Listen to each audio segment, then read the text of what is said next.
네, 그래서 우리가 프로이드 정신분석 이론의 주요 개념, 구조적인 모형을 보게 되면 자아 같은 경우에는 현실 원리에 관련해서 균형의 관리자라고 이야기를 한다고 했었습니다. 자, 그래서 자아라고 하는 것은 우리가 본능 중에서도 이드 본능적인 욕구를 조절을 하고 현실과 상호작용을 통해서 이를 적절히 표현을 하는 역할이다라고 해서 중심 잡아준다라고 하는 거예요. 자, 그래서 보면 우리가 이렇게 시소라고 해야 되나요? 자, 이렇게. 자, 여기는 무의식, 여기는 초자. 자, 그래서 여기 중심축을 놨을 때 여기에 무의식 쪽이 너무 이렇게 밑으로 처지거나 또 이렇게 되면 어떻게 돼요? 균형이 안 맞죠. 그러면은 이 상 쪽으로만 살게 되는 거죠. 이 사람은 또 반대로 이렇게 이거 그림이 좀 그런데요. 이렇게 해가지고 여기 초자가 이렇게 있고 여기에 무의식이 이렇게 있다라고 합시다. 그러면 무의식 쪽에 이 성향이 본능이 강하니까 어떻게 돼요? 그냥 뭐 사람이 주변에 안 보이는 거야. 예, 내가 하고 싶은 대로 하는 거예요. 그러다 보니까 이게 균형을 맞춰야 되는데 여기가 자아라고 하는 거예요. 자아. 자아가 그만큼 지렛대 역할을 잘 해가지고 평형을 유지를 해주는 이런 구조다라고 볼 수 있겠습니다. 그래서 현실의 원리와 균형의 관리자라고 하는 이 자아를 가지고 우리는 이렇게 표현할 수가 있습니다. 자, 현실에 따라서 작동을 한다고 했죠. 자아가. 그래서 외부 환경의 관계에 있어서 고려를 해서 이드에 충족하거나 억제하려는 합리적인 결정을 내리기도 한다라고 이야기를 했어요. 그래서 이드, 여기에 있는, 무의식 중에 있는 것들을, 예, 현실과 고려를 해서 그리고 환경과 고려해서 적절하게 어떻게 해요? 합리적인 결정을 내리도록 하는 것이 자아다라고 볼 수 있고요. 의식과 무의식 모든 영역에서 우리는 걸쳐 있죠. 그래서 이드와 초자 사이에서도 균형을 잡아주는 중재 역할을 한다. 그래서 우리가 흔히 이제 배고픔이란 충동을 느낄 때는 이드죠. 자, 배고파. 막 이제 배에서 배꼽 소리가 막 이제 꾸룩꾸룩 나요. 근데 즉각적으로 만족을 원할 때는 음식이 들어가야 되잖아요. 그쵸? 근데 음식을 먹기에는 이 강의 시간에 먹기가 힘든 거야. 그러니까 어떻게 해요? 아, 조금만 참자. 응. 한 20분이면 이제 수업이 끝날 건데 조금만 참자. 라고 하면서 현실적인 방법을 고려한다라고 하는 거죠. 이것이 바로 이 자아가 이들을 이겨내는 그 나름대로의 현실적인 방법을 서로 뭐예요? 균형을 잡고 유지를 하려고 하는 측면이다라고 보실 수 있겠습니다.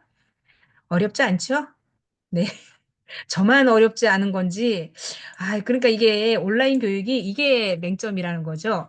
혼자 이렇게 강의 진행을 하고 있으면 우리 여러분들이 이해가 되는지 안 되는지 확인이 안 되다 보니까, 예, 어떤지를 모르겠어요. 그래서 이런 게 이제 우리 온라인상의 좀 문제점이고, 그래서 우리가 그 오프라인도 한 번씩 해 보는 것도 나쁘지 않다라고 하는 거죠.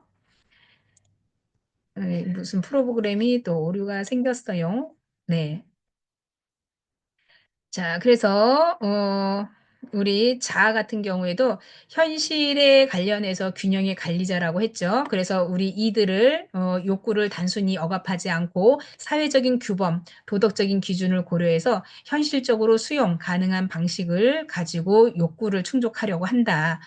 그래서 성격의 합리적 그리고 논리적인 측면에서도 이런 것을 대표를 하고 또 긴장과 갈등 이런 거를 조정함으로써 개인의 어떠한 그 성격적인 부분을 통제하는데 핵심적인 역할을 한다. 자, 여러분들은 무의식이 강해요. 무의식이 강해요. 자아가 강해요. 어느 정도 자아가 있기 때문에 무의식을 지배하죠. 또, 자, 슈퍼에고, 초자아가 강한 사람이 있어요. 이 현실을 인식하지 않고 저기 위에만 그냥 뜬구름 잡는 격의 사람들도 있어요, 사실. 자, 이거는 이제 현실에서 좀 벗어난 상황이죠. 자, 그래서 우리는 이게 현실을 벗어나면은 좀 우리가 3차원이라고 이야기 하잖아요, 보통. 그래서 현실을 잘 인지를 하고 그 현실에서 왔다 갔다 균형을 잘 잡을 필요가 있다라고 보는 거예요. 자, 초자, 슈퍼에고라고 이야기를 하는데 슈퍼에고는 뭐라고 그랬어요? 도덕 기준과 이상적인 자아라고 했어요. 자, 그래서 도덕적인 기준은 아까 뭐예요? 자아라고 했잖아요. 현실을 인식하는 거. 근데 초자는 우리가 이상적인 자아라고 해요. 도덕도 여기에 들어가요. 왜? 초자아니까. 그래서 사람들의 어떤 사회 규범, 도덕적인 기준을 내면한 성격으로 도덕적인 요소가 여기에 감미가 되는데 주로 아동기에 부모나 사회로부터 배운 가치와 규범이 여기에서 형성된다. 자, 아이들이 부모에서 가정교육을 받고 사회 교육을 받으면서 바람직한 방향으로 갈 수 있게끔 우리가 가정교육도 배우고 학교에 가면 규칙이라는 걸 배우죠. 학교에 다니면서 사회로부터 배운 가치와 규범은 이 아이의 뭐예요? 내면에 자리 잡기 시작하는 거죠. 그래서 이 아이가 어떠한 이제 뭐 예를 들어서 정말 장난감이 갖고 싶은데 문방구에 갔더니 그 장난감이 자기가 너무 갖고 싶은 장난감이 거기 있는 거예요. 그래서 이 장난감을 갖고 싶어서 초자아 같은 경우 뭐예요? 아, 이거 부모님한테 사달라고 해서 사야겠다라고 했는데 부모님이 안 사준대. 그럼 거기서 어떻게 돼요? 이거를 꼭 갖고 싶어. 그 이상적인 자아예요. 갖고 싶은 거는. 근데 현실이 그렇진 않은 거야. 그러니까 뭐예요? 규범을 배우고 가치를 배우는 건 뭐예요? 예의가 아니면 내게 아니면 뭐예요? 안 된다라고 하는 규율을 누구한테 배웠어요? 부모한테 배우고 학교에서 배운 거죠. 가지고 그냥 나오면 어떻게 돼요? 예, 도둑놈 소리 듣잖아요. 그러니까 그렇게 하면 안 된다라는 것을 배우는 거. 자, 이게 초자아라고 하는 거예요. 그래서 이드의 본능적인 충동을 억제하고 자아가 도덕적이고 이상적인 행동을 하도록 유도하는 것. 그래서 우리는 의식, 전의식, 무의식에 걸쳐서 존재하고 있다라고 하는데 이 두 가지 요소가 같이 있는 것 중에 초자아라고 하는 것은 상위, 높은 이상 이런 거를 이야기를 해요. 자, 여기에는 초자아에는 양심과 자아 이상이라고 하는 게 있어요. 양심은 뭐예요? 내가 부정한 행동을 했을 때 죄책감을 느끼게 해서 도덕적으로 비판을 받는 것. 자, 그래서 부정적인 죄책감이라고 하는 건 뭐예요? 자, 빨간 신호등에 예, 서야 되는데 내가 그냥 가버렸어. 이거는 뭐예요? 도덕적으로 비판받을 수 있죠. 예, 남들하고 다 같이 우리는 약속을 했는데 내가 부정적인 행동을 했어. 그럼 죄책감을 느끼죠. 자, 이런 것들이 바로 우리가 양심이라고 하는 거예요. 쓰레기 버리는 거, 아무 데나 투기하는 거, 부도덕하죠. 죄책감 느끼죠. 도덕적으로는 어떻게 돼요? 예, 나쁜 사람이야. 왜 쓰레기를 아무 데나 투기하니까. 그럼 다른 사람들이 피해를 받잖아요. 자, 이런 것들이 양심 속에 초자아가 들어있는 거고요. 자아 이상이라 하는 것은 긍정적인 행동에 대해서 자긍심을 느끼면서 이상적인 자아를 지향하는 거. 그래서 이두와 충돌을 해요. 그리고 자아 현실의 판단을 받으면서 도덕적인 관점에서 평가를 해서 이를 개인의 행동에 대한 도덕적 가치를 유지하려고 하는 것. 그래서 현실보다는 더 상위 그룹의 어떤 초자아적인 이 성격이 만들어진다라고 보는 거죠. 자, 그래서 초자아 같은 경우에는 우리가 도덕 기준과 이상 자아가 어떠한 이제 개인의 정직하지 않은 행동을 했을 때 죄책감을 느끼는 거. 그래서 사회에 부합하게 행동을 하려고 강제하는 것이다라고 이해를 하시면 되겠습니다. 자, 이제 방어 기제가 나왔어요. 방어 기제. 방어 기제는 우리가 무의식 쪽에 갈등이 일어났을 때 또는 스트레스를 심하게 받았을 때 자신을 보호하기 위해서 심리적인 전략을 사용하기 위해서 방어 기제라는 거를 사용한다. 이 방어 기제는 뭐예요? 예를 들면 자, 뒤에도 얘가 많이 나올 텐데, 방어 기제라는 것은, 한 번에 하나를 사용할 수도 있고요. 여러 개가 동시에 방어 기제로 나올 수가 있어요. 근데 이제 뭐, 많이 나온다고 해서 나쁜 것도 아니고, 한 가지만 사용한다고 해서 뭐 좋은 것도 아니에요. 자, 사람이라면, 내가 어떠한 위급한 상황에 당했거나, 어떠한 슬픔에 당했거나, 예, 어떤 상황에 따라서 방어 기제를 쓴다라고 하는 것인데, 이렇게 인간의 무의식적인 자신의 불안, 그리고 내적 갈등, 그리고 외부로부터의 위협, 이런 게 심리적인 균형을 유지하기 위해서 방어 기제를 사용해요. 그래서 방어 기제를 사용한다고 해서 무조건 나쁜 거는 아니다라고 보는 거예요. 예, 좋은 방어 기제를 쓸 수도 있어요. 하얀 거짓말이지, 하얀 거짓말. 예를 들어서 친구가 지각을 하는데 이 친구가 늦잠을 잤어. 그래가지고 내가 이 친구 대신에 그 출석을 해줘야 될 것 같은 느낌이 드는 거예요. 자, 그러니까 이 친구가 아직 안 왔는데 출석을 불러서 선생님한테 누구 딱 불렀는데 없어. 그래서 지각인가 결석인가 이야기를 하면 아니요, 선생님 지금 여기 5분 정도 걸린대요. 아니면 뭐요? 다른 거짓말을 할 수 있겠죠. 그 남한테 피해주지 않는 거짓말, 이런 걸 이제 하얀 거짓말이라고 하죠. 그런 걸로 인해서 우리가 이제 방어 기제를 사용할 수도 있고요. 또 스스로가 방어 기제를 많이 사용하긴 하죠. 어떤 방어 기제? 예를 들어서, 자,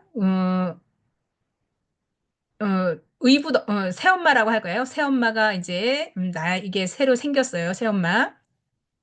새엄마는, 이제 이 아이를 이제 케어를 하는 데 있어서 이 A라는 아이는 본인이 데려오는 아이고 B라는 애는 이제 새로 재혼해서 가족을 이룬 이제 이 아빠의 아들이라고 합시다. 아빠의 아들. 그 아빠의 아들이고 얘는 엄마가 데리고 온 아들이에요. 근데 이제 새엄마는 자, 이 아이한테 똑같이 뭘 해줘도 항상 이 아이한테는 뭐에 더 신경을 쓰죠. 왜? 내가 새엄마라고 얘가 혹시 마음에 어떠한 오해를 할까 싶어서 얘 똑같은 일을 똑같이 혼내더라도 어, 얘보다는 얘를 더 혼내는 경우죠. 자기 아이를. 왜?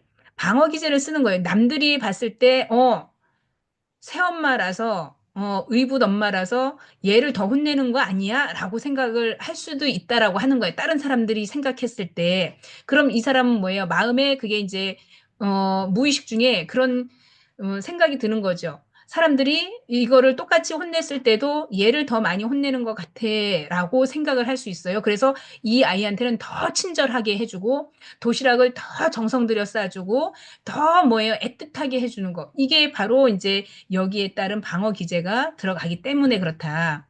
남들이 봤을 때는 이렇게 별거 아니라고 생각을 해도 본인 스스로가 어떻게 해요? 예. 이 내 아이보다 얘를 더 잘해줘야 된다라는 강박관념 때문에 이 아이한테는 더 애정을 많이 쏟으려고 하고 더 많은 정성을 기울여 주는 거 그게 이제 방어 기제의 한 부분이라고 볼 수 있는 거예요.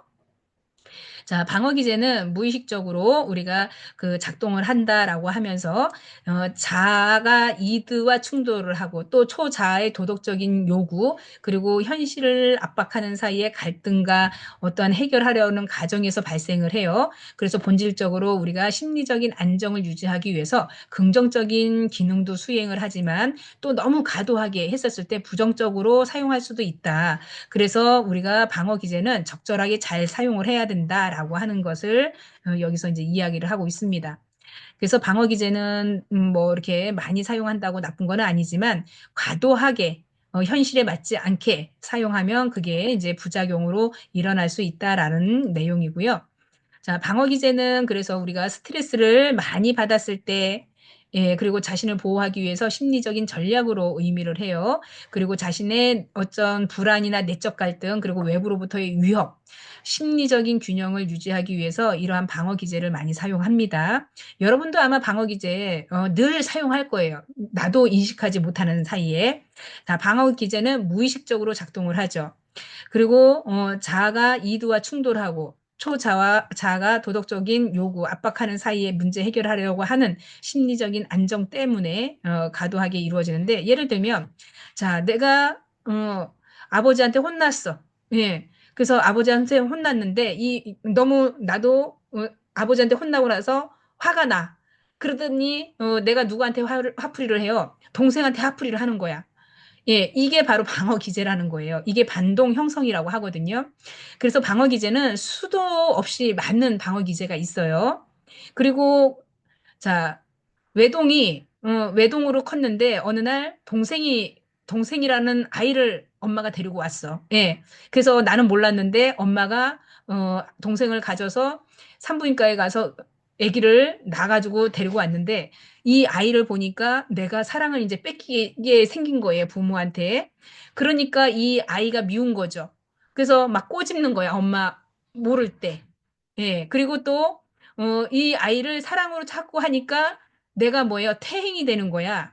그러니까 기저귀를 다 뗐는데 막 오줌을 싸거나 또 아이 젖병을 아기를 물고 있는데 내가 그 젖병을 뺏어서 내가 빨고 있다거나 이런 건 다 태행이라고 보는 거예요. 자, 이런 것도 방어 기제라고 하는 거예요. 자, 그래서 이 방어 기제에 보면은 억압이라는 방어 기제를 사용합니다. 그래서 억압이라 하는 것은 고통스럽거나 받아들이기 힘들 때 기억, 충동, 생각이 무의식 속에서 막 밀어 넣어서 의식하지 못하게 하는 거예요. 그래서 헬이라고 들어보셨어요? 헬이? 너무나도 고통스러운 게 현실에 받아들이질 않아. 그래서 예를 들면 일가족이 다 죽고 본인만 살아남았어요. 뭐 교통사고가 됐든 비행기 사고가 됐든 본인만 살아남았는데 이 현실을 받아들이기가 힘든 거예요. 그래서 이 기억 속에 뭐예요? 그날 그 사건은 아이의 기억에서 자취를 감춰줘. 그래서 부모가 돌아가신지를 동생이 죽었는지를 몰라. 기억 상실증. 단기 기억 상실이라고 하죠. 그 특정 기간. 자, 이런 게 나타날 수 있다라고 하는 거죠. 너무 고통스러워서 받아들이기 힘든 것을 억압이라고 하는 방어 기제가 내 속에서 이렇게 생각지도 못하는 가정에서 나타날 수 있다. 대부분의 방어 기제를 기초로 하는 메커니즘이라고 얘기를 하고요. 불안이 유발되는 원인은 의식에서 제거하고 또 심리적인 안정감을 유지하려고 한다. 그래서 뭐예요? 이거 고통을 받아들이기 힘드니까 그런 일이 없었어. 라고 이제 나는 거기에 치부해버리고 일상생활을 그냥 하려고 하는 그런 무의식이, 기제가 발현이 된다라고 하는 거고요. 자, 부정. 부정이라 하는 것은 현실을 고통스러운 측면을 인정하지 않고 부인하는 방어 기제라고 이야기를 해요. 자, 그래서 불쾌하거나 불안을 유발하는 사실을 받아들이지 않음으로써 심리적 부담을 회피하려는 시도, 이런 것들이 이제 부정한다라고 하는 거죠. 예를 들면, 자, 우리 집에 어느 날 갔더니, 어느 낯선 사람들이 집에 막 딱지를 붙이는 거야, 빨간 딱지를. 그러면은, 그리고 나는 하루아침에 우리 집에서 이제 뭐예요, 식구들이 다 쫓겨나. 그러면 이거 현실 받아들이기 힘들겠죠. 그래서 인정하지 않고 부정을 하는 거예요. 자, 그럼으로써 우리는 현실을 인식하지 않겠다라고 하는 거죠. 이게 바로 예, 부정이고요. 투사라고 하는 것은 자신이 느끼고 있던 부정적인 감정이나 욕구를 타인에게 돌리는 방법이라고 하는 거죠. 자, 그래서 우리는 뭐예요? 남한테 뺨 맞고 한강에서 화풀이 한다라고 하는 거 있잖아요. 예, 남 탓하는 거잖아요, 남 탓. 예, 그래서 자신의 부정적인 감정 타인에게 돌리면, 얘가 그랬대요. 제가 그랬대요. 저 안 그랬어요. 얘 때문이에요. 라고 하는 거 있잖아요. 이게 투사라고 하는 거예요. 자, 그래서 자신은, 감정을 타인의 것으로 인식하고 자신의 책임을 회피하면서 죄책감을 감수하려는 것. 이런 것이 투사라고 이야기를 하고요. 합리화라고 하는 것은 자신의 어떤 부정한 행동이나 실패를 정당화하기 위해서 논리적으로 수용 가능한 이유를 만들어내서 방어 기제를 사용한다. 그래서 자신과 타인에게 자신의 행동을 이해시키고 불안을 줄이는 역할, 이런 것이라고 하는 거죠. 자, 그러니까 심포도 이야기예요, 심포도. 자, 여우가 너무 배가 고파서 저기 보니까 포도 농장이 있는데 저 포도를 따먹으면 참 맛있겠어. 그런데 저 포도밭에 내가 들어갈 수가 없는 거예요. 예, 이게 철망이 막 쳐져 있어서.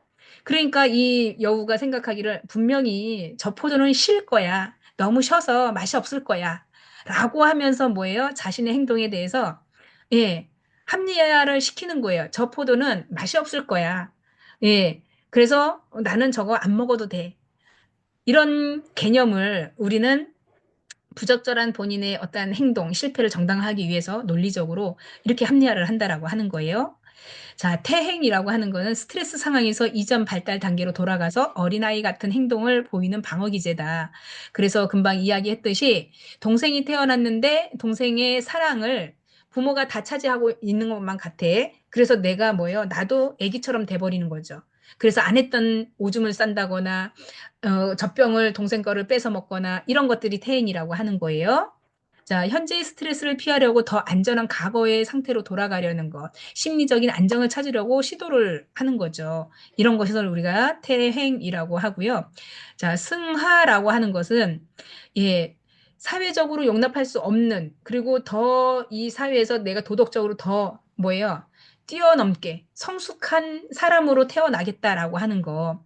그래서 우리가 그 범죄자들이 나중에 출소하면은 그 진짜 뭐 좋은 일 많이 하겠다라고 하면서 사회에 뭐 어떤 그 기부 행위를 한다거나 예, 종교적으로 그 목사님이 돼서 많은 사람들한테 뭐 복음을 전파한다거나 뭐 이런 게 이제 바로 승하라고 이야기를 하는 거예요. 자, 그래서 사회적으로 용납될 수 없는 충동, 욕구를 사회적으로 수용 가능한 방식으로 전환하는 방어 기제다. 그래서 가장 성숙한 방어 기제로 간주한다. 뭐라고요? 성숙한, 아주 바람직한, 좋은 방어 기제가 승하라고 얘기를 하는 거예요. 자, 그리고 개인의 창의적이고 건설적인 활동으로 이루어질 수 있다라고 하는 게 승화이다라고 알고 계시면 될 것 같습니다. 전치, 예, 전치는 뭐예요? 자, 강렬한 감정이나 충동을 원래 대상에서 덜 위험한 상대에게 옮겨가는 거. 그러니까 힘이 약한 사람한테 내가 그 사람을 예, 이용하는 거예요. 전치는.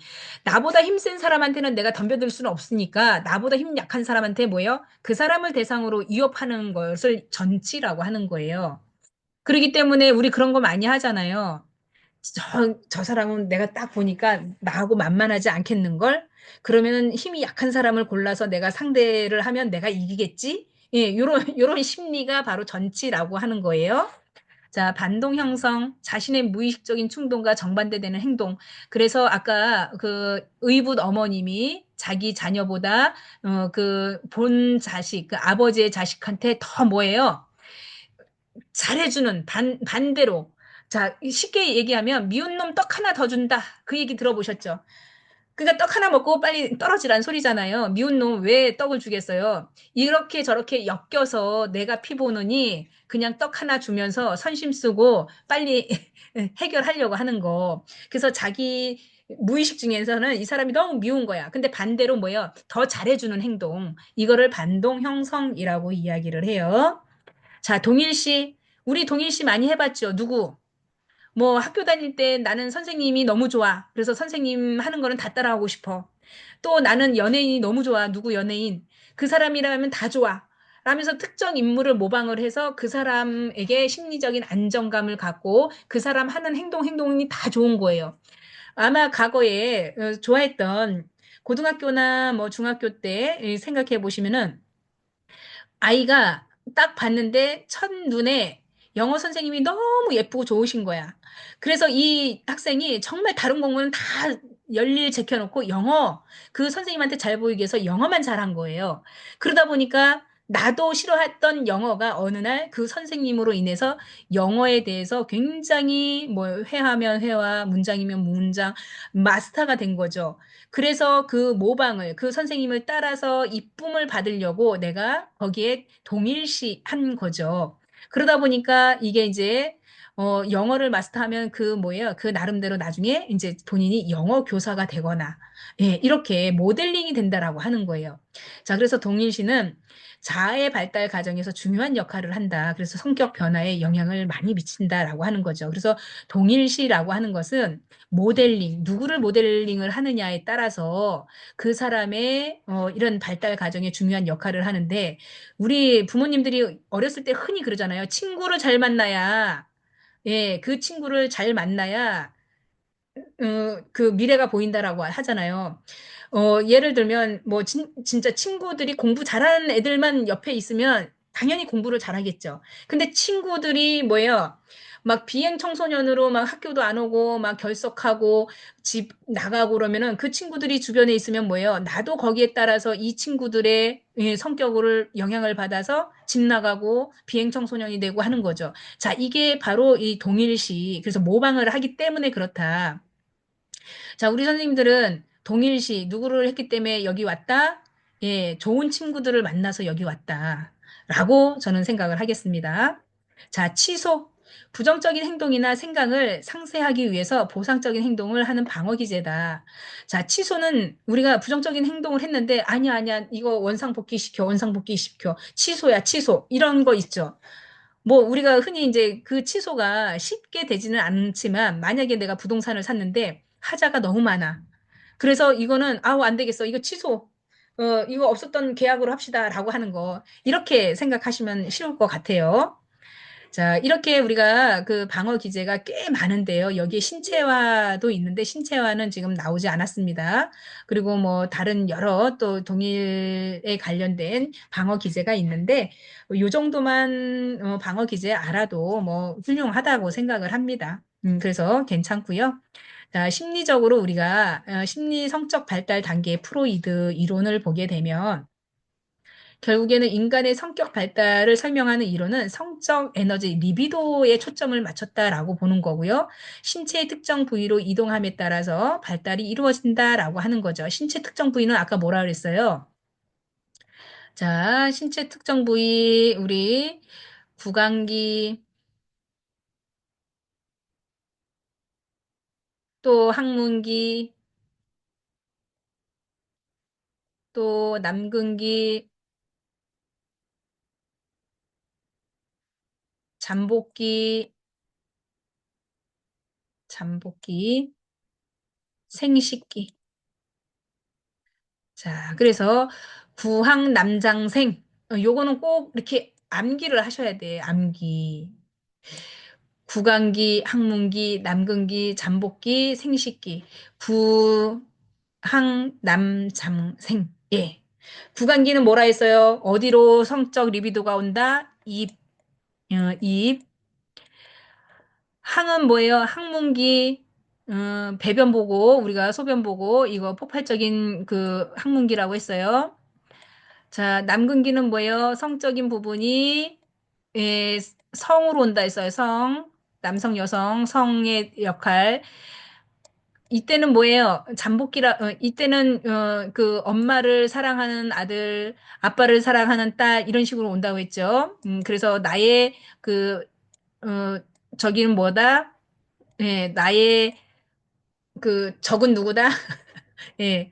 적은 아버지가 되고 어머니가 되는 거죠. 그리고 잠복기는 이때는 잠잠해지는 시기, 쉬었다 가는 시기, 아주 조용한 시기. 생식기는 이제 청소년기 때 많이 이제 아이들이 성적인 부분에 어때요? 이성에 관련돼서 눈을 뜨기 시작하죠.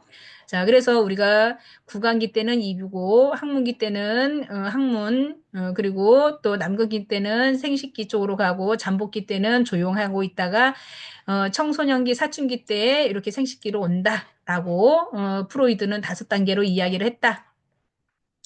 예, 그래서 이렇게 발달이 특정 부위로 이동함에 따라서 발달 단계가 이루어진다라고 봤고요.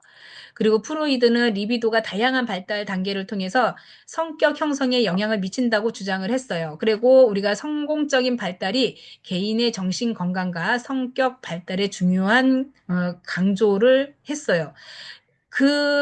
태어나서 그 과거가 바로 뭐예요? 현재 미래를 결정한다라고 했기 때문에 성공적인 발달은 과거에 어떤 생활을 했느냐에 따라서 굉장히 성격에 큰 역할을 한다라고 주장을 한 사람이 누구다? 프로이드라고 이야기를 했어요. 자, 그럼 구강기 한번 보실까요? 구강기는 언제부터? 예, 0세부터 1세까지를 구강기라 한다. 이때는 태어나서 18세기까지는 누가 뭘 줘야 돼요? 나의 생명은 누구다? 예, 주 양육자. 그래서 내가 양육자가 나에게 밥을 안 주면, 우유를 주지 않으면 나는 살 수가 없어요. 그래서 입이 발달되는 거예요, 입. 그래서 이때는, 어, 먹기, 물기, 빨기 행동 이런 거에 쾌감을 느끼는 거예요. 애기들이 밥을 다 먹었는데도 자꾸 쪽쪽쪽쪽 빨죠. 손가락을 빨거나 아니면 입을 쪽쪽쪽쪽 빨거나 물거나 이런 행위를 해요. 이게 바로 입에 집중되어 있는 이 아주 생존에 가장 필요한 이 단계가 리비도의 입으로 집중됐기 때문에 여기서 쾌감을 얻는다라고 하는 거죠. 그래서 빨면서 뭐예요? 행복감을 느껴요. 빨면서 안정감을 느껴요. 그래서 입으로 이 리비도가 왔다라고 보는 거고, 기본적으로 이때는 신뢰감, 예, 그리고 의존성, 그리고 생존 욕구와 연결이 되어 있어요. 그래서 우리가 이때는 아이들이 배가 고프면은 이 손을 갖다가 볼에다가 대면 입이 막 따라오잖아요. 왜? 생존이 걸려 있기 때문에 그렇다. 그래서 양육자의 적절한 돌봄이 필수적이죠, 이때는. 그래서 이를 소홀히 하거나 가임보호하게 되면 구강기에 고착이 된다라고 하는 거죠. 자, 그래서 구강기에 고착이 되면 타인에게 지나치게 의존하는 성격이 된다. 자, 이때 구강기에 고착이 된다라고 하는 것은 나중에 이제 또 배우실 일이 있을런지 모르겠지만, 자, 구강기에 고착이 되면요.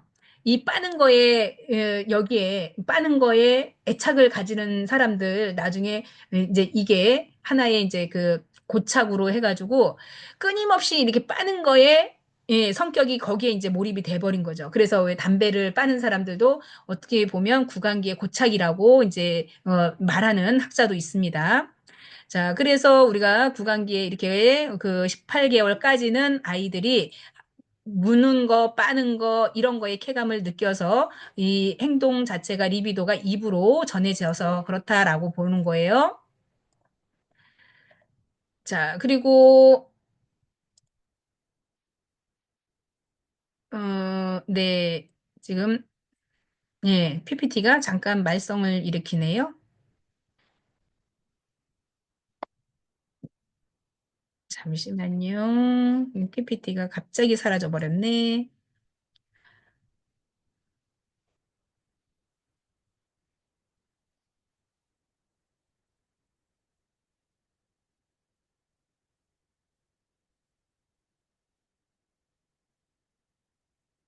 아부하가 걸렸나 봐요.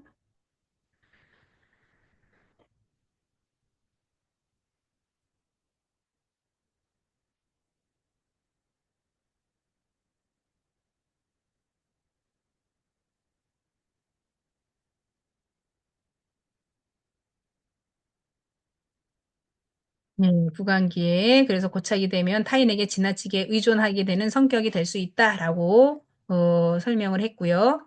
자, 학문기의 발달은 보게 되면 학문기는 이제 1세부터 3세 영아기가 되죠. 자, 이때 18세부터 3세까지는 리비도가 학문에 집중되어 있다. 그래서 배변 활동에 중요 역할을 한다라고 프로이드는 이론을 정립을 했습니다. 그래서 아이가 배설물을 보유할 때는 이렇게 꼭 가지고 있을 때는 뭐예요? 있는 힘껏 다 가지고 있으려고 하죠. 그러다가 한꺼번에 확 내보내면서 쾌감을 느껴요. 자부심을 얻어요. 그래서 배변 훈련을 통해서 자율감과 통제감을 배우고 사회적인 규범을 처음 경험한다라고 하는 거예요. 그러다 보니까 주요 과제는 이 시기에 학문기 때는 주요 과제는 배변 훈련을 통해 자기 통제와 독립성을 익히려고 한다라고 하는 거예요. 성격 구조상. 그래서 부모가 너무 지나치게 엄격하거나 그렇게 되면 발달에 방해를 받을 수 있다. 자, 지금은 자, 우리 살아오면서 자녀들을 키웠을 때 경험을 한번 생각해 보세요. 우리 아이들 기저귀 떼는 시기가 언제로 떼기 시작하셨어요? 생각해 보시면. 보통 우리 그 아이들 그 기저귀 떼는 시기가 예전에는 좀 빨랐죠. 돌 되면서 돌 지나서 12개월부터 18개월이면 기저귀 가리하고 왜 그 남자아이들 같으면은 소변통 막 들고 다니면서 시시시 하면서 예, 그걸 받으려고 막 따라다녔던 그런 기억들이 있죠. 자, 그런데 이 배변에도 그 시기가 너무나도 뭐예요? 지나치게 엄격해가지고 강박적으로 실을 해야 돼. 실을 해야 돼. 변기해야 돼. 오줌 싸면 안 돼. 막 이렇게 하거나 18개월, 20개월이 됐는데도 기저귀 차고 다니는 아이들 보신 적 있나요? 저는 최근에 본 적이 있는데요. 아이가 20개월이 넘었어요. 누워있는데 아주 커요, 아기가. 그런데 기저귀를 찬대. 그래서 기저귀 가리 왜 안 하세요? 그랬더니 아직 빠르잖아요. 라고 이야기를 해요. 20개월이면 빠른가요? 빠르지 않아요. 늦어요. 그런데 지금 보통 보면은 기저귀 가리는 그럼 언제 하는 게 가장 적절하냐라고 이제 그 전문가들이 이야기를 하거든요. 아이가 걸어 다니거나 뛰어다니기 충분한 근육이 발달했을 때 기저귀 가리를 해야 된다라고 하는 거예요. 걸어 다닐 때. 그러니까 원활하게 자기가 걸어 다니거나 딱 멈추고 할 때, 그때는 벌써 뭐예요? 한 15개월에서 18개월이면 막 자유롭게 걸어 다니잖아요. 그때부터 시작해야 되는데 20개월이 넘어서까지도 기저귀를 찬다라면 여기는 뭐예요? 너무 간대하죠. 그런 발달에 방해를 받는다. 자, 부적응 시를 한번 볼까요? 자, 왜 그런 문제가 나오냐면, 자, 학문 보유적인 성격은 깔끔하고 고집스러운 성향이 돼요. 자, 그래서 지나치게 빨리 기저귀를 떼려고 하시는 분들은 성격이 뭐예요? 성격이 깔끔하고 고집스럽다. 그러니까 뭐예요? 강박이 여기에 있는 건데, 고집스러운 건 뭐예요? 구두쇠처럼 움켜쥐고, 나중에 얘가 돈을 쓸 줄 모르는 구두쇠가 되는 거야. 스크루지가 되는 거야. 깔끔하고. 그러니까 항상 뭐예요? 주변이 얘는 깔끔해야 돼. 그리고 고집스러운 성향이 돼. 그래서 잘 내 거를 베풀지 않으려고 해. 움켜쥐려고만 해. 자, 이런 부작용이 있고요. 관대하게 발달이 되게 되면, 자, 무질서한 충동적인 성향이 나타난다라고 하는 거예요. 제가 하는 말은 아니고요. 여기 책에서 그 얘기를 해요. 관대하면 뭐다? 성격이 무질서하다. 그러니까 끊고 맺는 게 없다라고 하는 거예요. 충동적인 성향. 그러니까 뭐예요? 나중에 얘가 성적으로 문란하다라고 하는 거예요. 책에서 그런 게 나오는 거예요. 성적으로 문란하다는 거는 뭐예요? 예, 이게 어린 시절에 적재 그 시기에 이런 것들이 과업인데 과업을 너무 엄격하거나 간대하게 되면 한쪽은 너무 엄격해서 깔끔하고 고집스럽고 구두쇠처럼 애가 움켜쥐기만 하려고 하고 간대한 측면에서 보게 되면 얘가 성격이 무질서해. 그래서 성격이 막 뭐라고 해야 되나요? 어, 예를 들면 남자 여자 사귈 때도 보면 막 이중 삼중으로 막 양다리 걸치고 막 이런 거를 무질서하다라고 얘기를 하는 거예요. 여기에서 즉답을 하자면 충동적인 성향. 그래서 파트너가 막 여럿이 있는 이런 성향의 아이가 부적응시로 나타난다라고 하는 거예요. 자, 이거는 제 얘기가 아니라요. 심리 성적인 발달 단계의 프로이드가 학문기의 고착을 이야기를 하는 거예요. 그래서 성격이 깔끔하고 고집스러운 애는 뭐예요? 너무 배변을 일찍 떼거나 강박에 의해서 되는 거고, 너무 기저귀를 오래 채워놓으면 어떻게 된다? 아유, 그런든 말든 지저분하게 그냥 있는 거야. 그러니까 기저귀 차면 얼마나 찝찝하고, 본인 스스로가, 이거에 대해서 힘들겠어요. 그런데도 이 기저귀를 빨리 떼지를 않는 그런 성격의 보유자가 된다라고 하는 거죠. 자, 그래서 성인의 강박적인 행동은 학문기 고착에서 결과 나타날 수 있다라고 하는 거죠. 자, 그래서 학문기가 그만큼 중요해요. 자, 이해하셨죠? 그래서 우리가 나중에 자녀들의 그런 행동 패턴, 이제 아무래도 이제 뭐 지금 자녀를 낳을 수 있는 입장인 학우들도 있을 것이고, 또 내 자녀는 실제적인 내 자식은 아니어도 뭐 이제 그 손주나 손자 이런 그 아이들을 이제 내가 경험해 볼 거 아니에요. 그러면 이런 부작용이 있다. 그래서 지나치게 너무 빨리 떼면은 애가 성격상 고집스러운 애가 될 수 있고 또 제 때 배변 훈련을 안 했을 때는 이런 성격이 프로이드 이론에서 보니까 있더라. 그래서 적재 그 시기에 잘 할 수 있게끔 이런 것도 나는 배웠다라고 이야기 한번 해보세요. 아마 그러면은 아유 대단하신걸요. 학교 다니시더니 이론이 많이 늘었어요라고 이야기할 수도 있어요. 자, 그래서 이런 거는 프로이드 이론에 이렇게 나와 있다라고 적시하시면 돼요. 자, 남근기는 3세부터 6세까지예요. 그래서 리비도의 초점이 성기로 이동한다. 성기, 본인의 성기. 그래서 아이는 성 정체성을 인식을 하고 부모와의 관계에서 성적 감정을 탐색을 해요.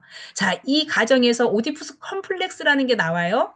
오디푸스 컴플렉스는 아들이 엄마를 성적 애정을 느끼고 아버지를 경쟁자로 삼는다라는 거예요. 옛날에 어, 고대 로마 시대 때 오디푸스라는 사람이 있었어요. 오디푸스 이게 왕이었는데요. 이 거기서 나온 컴플렉스예요. 오디푸스 아버지가 원래 이제 그 나라의 임금이었는데 이 아버지가 그 엄마하고 결혼을 해서 오디푸스라는 애를 낳았어요. 그런데 그때 제사장이 이제 미래를 예언하는 제사장이 이 아이는 훗날 얘가 크면 당신을 죽일 겁니다. 라고 이야기를 한 거예요. 그러니까 오디푸스 아버지는 이 아이를 자기의 경쟁자가 돼버리잖아요. 이 아들이 나중에 크면 자기를 죽일 거라고 예언을 했으니까. 그래서 이 왕은 오디푸스를 죽여야 되는 상황이었어요. 그래서 오디푸스가 태어나는 날, 이 태어나는 아이를 없애기로 작정을 한 거죠. 그래서 그 밑에 그 아이를 받는 그 저기 뭐랄까요? 자기 신복한테 이 아이를 죽이라고 한 거죠. 그래서 이제 어느 날 자기 부인은 애를 낳는데 애를 어떻게 해요? 그 죽이라고 하는 신하가 이제 애를 빼돌려 가지고 죽이려고 보니까 애가 너무 예쁜 거야. 그래서 이 아이를 죽일 수가 없었어요, 차마. 그래서 이 아이를 배에다가 이게 감싸가지고 먼 그 바다로 흘러보내요. 그런데 이제 지나가는 어떤 어부가 이 오디푸스를 이제 걷어두기 시작한 거죠. 그래서 이 아이가 잘 자라게끔 했어요. 근데 이 아이가 이제 먼 다른 나라에서 살고 있는데 그 나라에 전쟁이 이렇게 일어난 거예요. 근데 이 오디푸스가 굉장히 건장한 청년으로 힘도 세고 등치도 좋고 인물도 좋고 막 그랬단 말이에요. 그래서 이 아이가 주목을 받기 시작한 거예요. 그 나라에서는. 그런데 그 나라를 쳐들어온 그 상대가 자기의 아버지 생부였는데 그때는 몰랐죠. 그래서 그 전쟁에서 그 아버지와 아들이 같이 싸워서 아버지는 이제 죽고 이제 우리는 과거에 전쟁이 있으면 그 전쟁에서 패한 데는 그 속국이 되죠. 그리고 거기에 있던 왕비들은 자기 아내로 맞이해야 되는 거예요. 그래서 그 아내를 맞이해가지고 나중에 알고 보니까 자기 엄마였던 거예요. 자, 그래서 오디푸스가 거세를 해버린 거죠. 스스로가. 자기가 어머니를 강탈을 했다라고 하는 죄책감에 거세를 해버렸어요. 자, 이게 바로 오디푸스 컴플렉스라고 하는 거예요. 자, 그래서 이제 이 가정에서 오디푸스 컴플렉스는 아들이 어머니를 성적 애정으로 느끼고 아버지를 경쟁자로 여김으로써 오디푸스 컴플렉스가 있는 거고, 엘락트라 컴플렉스는 딸이 아버지에게 성적 애정을 느끼면서 어머니를 경쟁자로 여기는 거예요. 자, 그래서 우리가 오디푸스 컴플렉스, 엘락트레 컴플렉스 여기서 나타나는 거죠. 그래서 딸은 아버지를 좋아하는데 엄마가 경쟁자라고 생각을 하니까 엄마가 없어지면 좋아. 근데 엄마가 없으면 아빠가 슬퍼질 거 아니에요. 그러니까 본인의 그 성적인 부분을 속으로 억누르는 거고, 아들 역시나, 아빠가 경쟁자인데, 아빠를 죽이게 되면 엄마가 어떻게 되겠어요? 슬퍼지겠죠. 그리고 아빠라는 그 인물을 자기가 죽일 수가 없는 거야. 나보다 등치도 크고 힘도 세고 자기 어떻게 이게 해 먹지를 못하는 거야, 쉽게 얘기하면. 그러다 보니까 아버지 밑으로 얘가 뭐예요? 숨는 거야. 힘이 약한 거, 그래서 내가 나중에 힘이 세봐라. 내 엄마를 차지할 거야. 이런 생각을 갖고 있다라는 게 컴플렉스라고 얘기를 하는 거예요. 자, 그러면은 이 오디푸스 컴플렉스와 엘락트라 컴플렉스는 남근기 때, 요 시기 때만 나타난다라고 하는 거예요. 그리고 더 성장하면 어때요? 이게 자연스럽게 없어진다는 거예요. 예. 그래서 심리 발달에 따라서 3세에서 6세.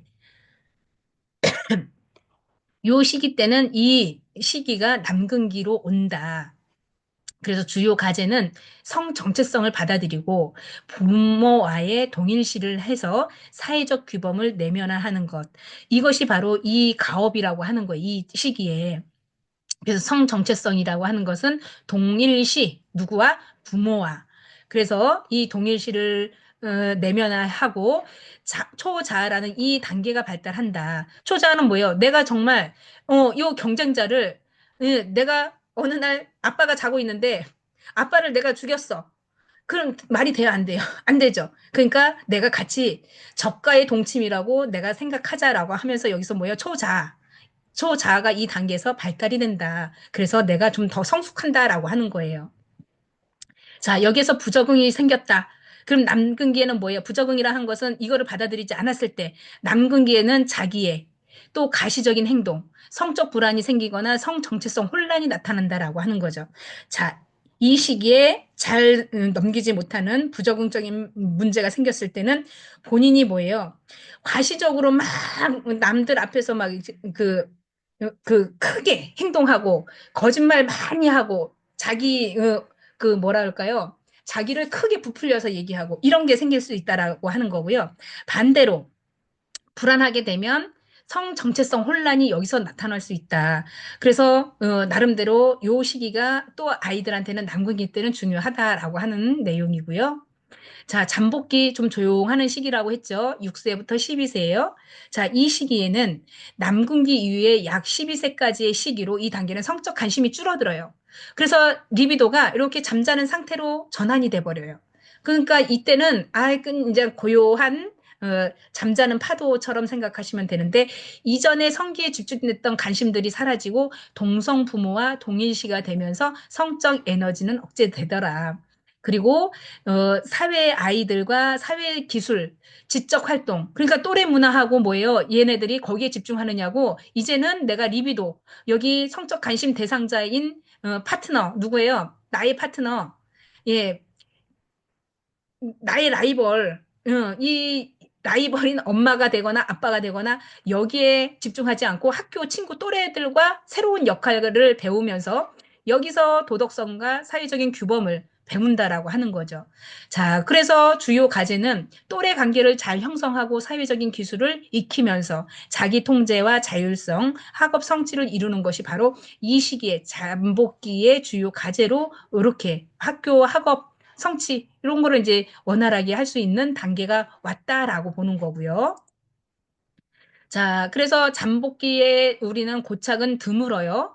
잠복기는 그냥 조용한 상태라고 했잖아요. 그냥 친구들과 잘 어울리고 학교에서 규율 배우고 학습하면 되는 거죠. 근데 이제 여기에 고착이 된다라고 하는 것은 대인 간의 기술. 그러니까 또래하고 잘 어울리지 못하고 한다면 어떻게 돼요? 사회적 고립으로 이어질 수 있다라는 거죠. 그래서 아이들이 예를 들면 여기서 이제 왕따를 당하거나 아니면 내향을 많이 추구를 해야 하는데 내성적으로 이렇게 뭐예요? 자기 안에 갇혀 있는 그래서 고립의 그 성향이 될 수 있다라고 하는 거죠. 그래서 이 시기에는 아이들 또래 그 이성 또래가 아니라 동성 또래하고의 친밀감을 쌓는 단계다라고 보시면 되겠습니다. 자, 마지막 생식기. 생식기는 청소년기 이후예요. 그래서 이제 잠복기 이후에 또 이제 성장하는 단계라고 보시면 되는데 이 나이가 12세부터 20세까지 사춘기와 함께 시작이 된다라고 하는 것인데 이 시기에는 억눌려 있던 성적 에너지가 이제 의식적으로 떠오르면서 리비도가 이성에게로 가요. 그래서 사랑하는 사람한테 자꾸 뭐예요? 이성. 그러니까 나 아닌 다른 이성을 통해서 뭐예요? 그 우정을 쌓거나 성숙된 사랑과 성적 관계를 맺을 준비를 하면서 성 정체성을 여기서 이제 찾게 되는 거죠. 그래서 대인 관계가 여기서 형성이 됩니다. 그래서 주요 과제는 성적 에너지를 사회적으로 표현할 때 적절하게 표현을 하고 친밀한 관계를 형성하면서 성적 요구와 사랑, 책임감으로 통합되는 시기, 생식기에 이런 것들이 생겨난다라고 보는 거고요. 이때 만약에 부적응, 그래서 고착이 온다라고 하면 성숙한 대인 관계에서 성적 친밀감의 어려움이 느끼거나 미성숙한 성적 행동이 나타날 수 있다라고 하는 거죠. 자, 여기서 대인관계가 성숙하면은 참 바람직한 사회의 구성원으로 될 텐데, 여기서 뭐예요? 성적 부정으로 나타나가지고 너무 이 한 사람한테 뭐예요? 집중하다 보면은 우리는 데이트 폭력 뭐예요, 지금? 그런 것들이 많이 있죠. 미성숙한 성적 행동이 나타나거나 미성숙한 어떤 인간의 본성이 아닌 미성숙한 바람직하지 못한 부적절한 행동들이 나오죠. 그래서 데이트 폭력으로 인해서 살인 사건 그리고 데이트 폭력으로 뭐 성적 뭐 학대 이런 것들이 나오는 게 바로 이런 부분에서 있는 거예요. 자, 그래서 우리가 프로이드 이론에서 계속 얘기하는 건 뭐예요? 어린 시절의 과거의 경험과 그런 그 생활이 현재에 이르기까지 그 어린 시절 과거가 지배한다라고 하는 거죠. 그래서 이런 그때그때마다의 과업, 이런 거를 수행을 못하면 문제가 생긴다라고 하는 거죠. 자, 그래서 잠복기 때는, 우리가, 어, 잠깐만요. 예, 파트, 예. 네네. 네. 그래서 생식기 때는 이런 가업이 중요한 건데 이 가업이 그때그때 실행이 되지 않으면 부적응적인 발생으로 인해서 인생의 그 프로이드는 5단계밖에 나누지 않았잖아요. 그 이후의 단계를 나누지 않았잖아요. 그래서 프로이드 이론에는 그 이후의 삶은 결국에는 과거에 이런 행동하는 거에 있어서 고착이 되게 되면 미래는 어떻게 된다? 예, 올바로 성장할 수 없다라고 여기서는 이제 이야기를 하는 거죠. 그런데 여기에 우리가 프로이드 이론의 제자들이 있었죠. 칼 융이나 아들러나 에릭슨 이런 사람들은 이게 성격이 너무 여기 프로이드 이론은 고착이야. 진단이야.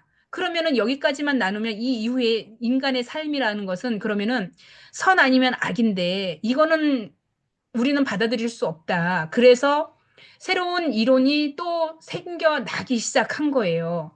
그래서 다음엔 또 그런 이론을 좀 살펴볼 건데, 자, 어쨌든 요번 시간에는 프로이드 이론에 대해서 5가지 단계를 한번 살펴봤죠. 그리고 그 5단계 이론이 그야말로 한 단계 한 단계 넘어가면서 그 성공이냐 부적응이냐 성공이냐 부적응이냐에 따라서 그 단계를 뛰어넘을 수는 없다.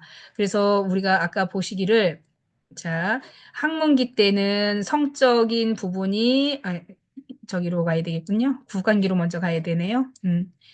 자, 구강기 때는 성적 에너지가 입으로 통하기 때문에 입에서 뭐예요? 모든 게 집중되기 때문에 이때 쾌감을 많이 느낀다. 그래서 그 쾌감에 따라서 우리가 이제 뭐 이렇게 그 입에 끊임없이 뭘 물고 있는 사람들이 있잖아요. 그런 사람들은 고착이 돼서 입에 자꾸 손으로 입으로 뭘 먹으려고 하는 거거나 이런 게 고착이 있다라고 보는 거고. 자, 학문기 때의 고착은 뭐였어요? 예, 지나치게 배번 훈련을 통제를 하게 되면 너무 깔끔한 성격이거나 너무 뭐예요.